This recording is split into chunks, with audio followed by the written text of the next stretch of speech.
y'all react to Fanum explains why streaming is fucked now. Now, it's part of me, but you know how streaming is, with like the clip farmer and shit. Like, I don't hate, the clip farmer and stuff, but it just feel like, everybody wants to be a streamer now, and it's not even that unique. Like, not in a bad way. Like, shit, I still want to be a streamer. But I'm saying, like, everybody just wants to do the same thing now. Like, the whole game has changed. Like, I remember back then, the streaming, niggas used to just be streaming just for like gaming and shit. But ever since, I don't know if it was like Ada or Kai or something, but ever since, they got on popular and shit, everybody just been trying to do the same thing as them. Fanum, founding member of AMP and the guy that discovered Kai Cenat and brought him into streaming and brought him into AMP, let him live at their house while he was still at the time in the hood at his mom's apartment with the rat or the mouse flying through in the background. He decided to explain why in several clips streaming is just screwed now from when he first came into the game. And while he may not be he is definitely not an OG in the streaming space, he has seen the evolution of it just from when he got in. So I'm going to play you guys this first clip of him just mocking current gen streamers, and then we're going to get into the more somewhat serious stuff in a second. Chat, yo, this how streamers, this how the streamers be now. Look. Yo, chat, I gotta take a piss, chat. Should I pee now or later? Fuck. Anyways, yeah, but he not wrong. Like, niggas were dead ass be sick as hell. But yo, chat, should I go to the doctor? Yo, chat, should I go to a doctor? Like, nigga, why the fuck is you acting sad about your own health, nigga? Go to the doctor. Chat, should I just pee now or later, chat? Chat, I gotta pee. Should I pee now or should I just hold it? Should I hold it or should I just pee now? Now? Alright, bet. Chat, should I run or should I just walk to the bathroom? Here, this really makes me think of Neon, other than anybody else that I can think of off the top of my head. Because Neon was somebody, especially in maybe a year and a half, 2 years ago, 2023, certainly, he was just somebody that was absolutely run by his chat. And I do think that's the drawback of some of these streamers blowing up as teenagers, is that you're a teenager and you're getting real-time feedback and peer pressure from thousands of people watching you, and you have this urge. You also haven't really grown into yourself yet, whereas like YouTube, it was a different story. But a lot of these people like Fanum, for instance, they were grown by the time they got into streaming, so they don't have this like, yo, should I do this, chat? Should I do this? And it's trying to get interactions and engagement from the chat, but a lot of them are seriously like this. However, he goes and talks about the epidemic or pandemic or whatever you want to call it of clipping culture. And this is something that I've wanted to touch on for quite a while, but I just haven't had the right spark to hit on it. I didn't know on what topic I would do it, so I think today is a good video for it. So I'm gonna play you guys the clip first. Nah, I don't even think people trying to force beef. I think people trying to get their clips, get their views, get their fucking numbers up. That's really what it is, bro. This whole shit is, bro, this shit a competition, my nigga. Throughout, all the way throughout. You know what I'm saying? This shit switched, my nigga. Even it's down to the clipping nigga, bro. Even the clippers is in competition. Word to my everybody, bro. I'm telling you, gang. Like, certain shit is facts. Other shit is cat. Yeah. Certain shit is dead facts, though. No bullshit, chat. The clip niggas is going hard, trying to see, all right, who could rage bait the hardest? Who could rage bait the hardest? All right, who could get out the clip faster? All right, you know what I'm saying? But you know what it is, though? That's just how it is. It's facts. Everybody's spitting facts. It is what it is. You dead can't say nothing, though. You know what I'm saying? Because that's what the game is now. The game is always evolving. It's either you adapt or you die, my heart. Real simple, bro. If a nigga get caught up in anything, what's a smart move to do, chat? You gotta shut the fuck up. You gotta backpedal. You gotta say something else. You gotta switch it up real quick. You know what I'm saying? See, me, that's why I ain't gonna lie. That's why my shit, I don't go nowhere, chat. I ain't gonna lie. You know what I'm saying? I don't even share my streams. No bullshit. Niggas don't believe me. Go on my gram right now. Go check if I shared my stream. I don't even share my live. I just click go live, gang. Dead ass. For what?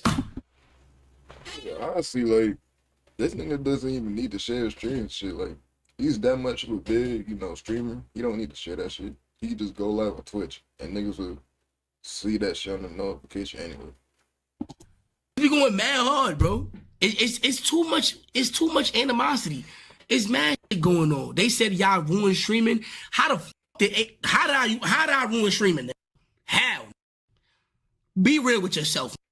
Be real with yourself. How did I ruin streaming? How? If you tell me how I end stream right now, or if you tell me how I did that shit, I end stream. Oh God, I end stream. Nigga, where's my mother? You don't know what's crazy? After streaming, I don't think there's gonna be anything else where, you know, anybody, like, I don't think there's gonna be like some type of other content shit that anybody wants to be like after streaming. Like, it was first everybody wanted to be a YouTuber, then a rapper, now streaming. And then it's just like after that, what's next after that? Like, I feel like streaming is just gonna be the peak of it. And then that's just where it stops. Like, everybody's just gonna want to be a streamer forever, because yeah, nigga, like, what else can you do? Like, what comes after that? Like, being a movie actor or some shit? And I don't know, but I feel like after streaming, I don't think no new type of trend is gonna come out. Like, unless it's being a podcaster. But nigga, streaming is being a podcaster. Nah, it's not even being a podcast. It's just everything is just live, and you can just do whatever you want. That's what I'm saying. Like, I don't know. I feel like after streaming, yeah, I feel like streaming is gonna be the last bit, like, of the shit that everybody wants to be, because streaming is just you being live and you can just do whatever you want. And I don't even know what's gonna beat that. Like, I really don't know what's gonna beat that. There's no way I did that. They said AMP, but you can't. I'm still AMP, right? So you can't say that because I'm still AMP. You can't say that. You can't say that. You can't just say You can't say that, gang. You feel me? I don't care if niggas talk shit, because I ain't gonna lie. One thing about me, and some of my niggas do not like that about me, though. I ain't gonna cap. But one thing I appreciate is a good hater. You gotta appreciate a good hater, chat. A nigga that know how to hate, fire. A good shit talker, I could appreciate a good shit talker, chat. Like, damn, like, you really have to think about that. You know what I'm saying? I like the D1 haters. I got, you feel me? I do. I ain't gonna lie. I'm sorry. That's just me personally. I am like that. I like that shit. But I don't know, bro. I be laughing off a lot of shit. I'm gonna give it a buck. Soundboard not working. Let's see. I'm going to break down a little bit of history here. So clipping goes back very, very far. You can go back to plug channels on YouTube, but if we're going to talk specifically on short form content clipping, in particular for streamers or influencers, Andrew Tate was that guy for it. What Andrew Tate did was he had this group of people in like Hustlers University or whatever, and he said, hey, you guys can make money by clipping my stuff on TikTok. And you guys clip my stuff, he gave them all of the materials, all of the interviews, etc., and they would start clipping it up, and a lot of his stuff was talking about, oh, this is how you make money, this is how you make money, and then they would have a link which would give them a commission on everything that was sold. So the incentive here was the money that they were going to gain via product being sold, and they had already bought the product as well. So that's where that came from. After that, Sneako was the first one to follow up on this. And what Sneako did was he already had a big audience that really just messed with him for him. And he started streaming, and then he just started encouraging people to clip stuff and saying that they would make money. And I think they were making money from like the TikTok creativity program. So he was like, yo, you're going to get views. And he was just copying Tate's like talking points, saying crazy stuff at the time. And he was blowing up. So people were doing this for Sneako. They were making some money off of it, or they were at least like clouding up off of it and getting these pages to a certain amount of follower counts. So that's how that. Man, I ain't gonna lie. I don't know how these clippers be having the time for this thing. I'm not saying it's a bad thing, but how the fuck do they just be having, this much time to just clip every moment and upload them on TikTok? Like, I seen hella clippers. They be having multiple clips within one day of streaming, just clipping all day, making money, getting followers from that. I'm gonna be honest, I don't be having time for that. Like, I don't know how they be doing that. And like the speed of light too. I don't know. That would be the first two. Then it opened the floodgates. A lot of other people started doing it, but Sneako's editor at the time, Musa, he was one of those people that started posting these clips of, hey, I make $15K a month and this is my routine. I just go to CapCut and I clip up Kai Cenat or a famous streamer. I post it on TikTok. I get these views and this is how much money I'm making. And he pushed that heavy. So now all these teenagers are seeing that guy. I'll try to insert a clip of like the Musa ad, if you want to call it that, or the video that he would recreate a lot of the time if I can find it. But that brought a whole generation of kids to say like, yo, I'm watching these guys anyway. I can just clip them and make money off of it. All right. So then we're in this new.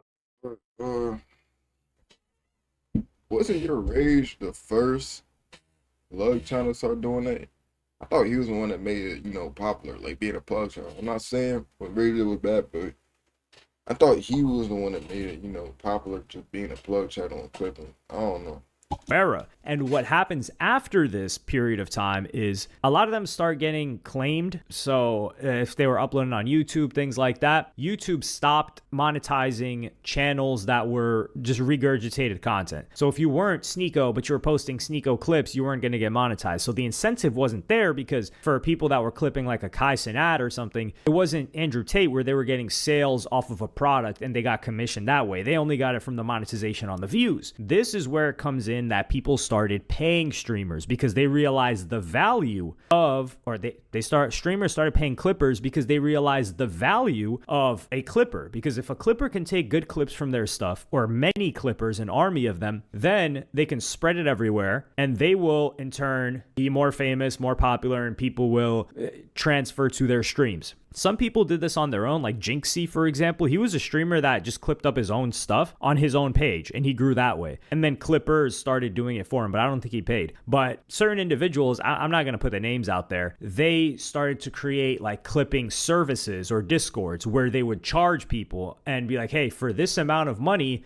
or we'll pay you for this amount of views that you get as a clipper. Neon was one of the first people to do this. Aiden Ross, he used to buy these clipping pages or these streamer pages and say like, yo, you're just posting Aiden Ross stuff now. So now we're in this new era. And then the era gets even crazier because now it's not that it's saturated, but more people are recognizing the opportunity of clipping. What happens when gambling companies get banned off of Twitch and they're advertising everywhere else, they start reaching out to these clipping pages, in particular on Twitter and even on Instagram. And they're like, okay, you guys are getting this many impressions and views, put our logo. This is why in damn near every single clip streamer that you see on a Clippers page, there is some sort of a crypto casino plastered on there. That's because these guys are getting a ton of views. So it goes back to they can't make money. You know what I be seeing on most of these clips? I be seeing that app called Stake.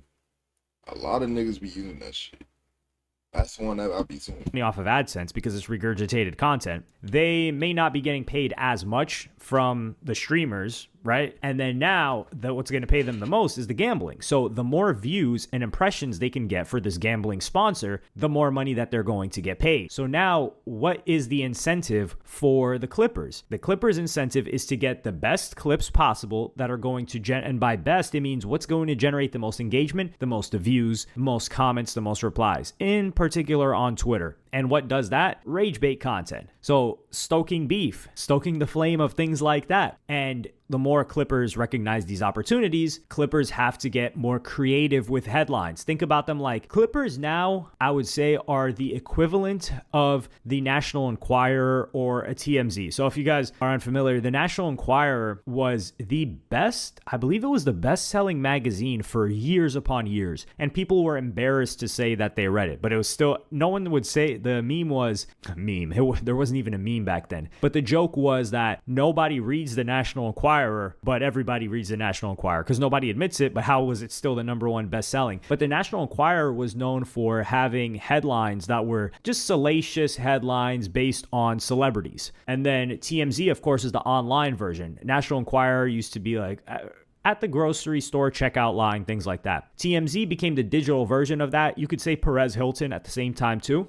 And a lot of people, they just trashed TMZ for many, many years. It's like, yo, TMZ's trash. Yet TMZ's still here. And yeah, now the modern day celebrity really for the kids is not so much a TV star or a movie star or maybe even a singer. It's a streamer or a content creator or a YouTuber. And these clippers are the TMZ of that. So they're creating the salacious headlines, except they're getting paid from, instead of advertisers, these gambling sponsors. And now they're incentivized to create crazy headlines, and they're probably getting paid as well by streamers. So they're making money from many different angles. They're making money from upcoming streamers that want to get paid to get pay to get posted on their page. They're making money by piggybacking off of the popularity of the big streamers and using those headlines to get more impressions. And hey, if beef is happening, that means more views for them. But it's crazy because streamers were competing, right, for viewership, and now clippers are competing for that same, not the same viewership, but they're also competing for viewership amongst each other because they each have like a gambling sponsor and they just want to be known as the best clipper, because if they're the best clipper, then everyone's just going to go watch them.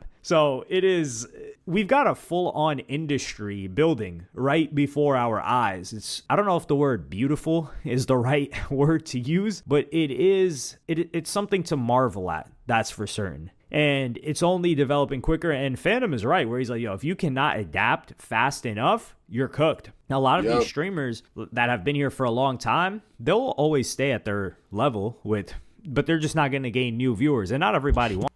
Shit, look at DG. That nigga's been adapting. He probably wouldn't have been getting that much views.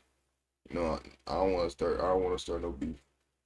But nigga, all I'm saying is, shit, that's what DG did. He did correctly. He was just adapting. Like, he adapted to streaming. Now look, he's even more bigger now. And where he was back then, he was a rapper and stuff. Rapping was popular back then. He was rapping, cool. But a lot of niggas were leaving rap for streaming now. And guess what he did? He became a streamer now.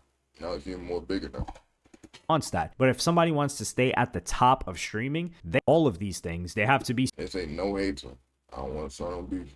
Spending money on clippers, it's so funny to me when people are just like, yo, this person didn't spend any money on clipping. Okay, yeah, he just blew up just like that. Okay, good. Well, some people do blow up, but I'm in particular talking about a certain streamer that, yeah, he for sure shelled out a marketing bag, just like artists do for their albums, to get everybody to talk about it. And then once you get lit enough that your name brings in views, that's when you don't really have to pay for clipping as much, because the reward shifts. So they're getting more reward talking about you than you are getting from paying.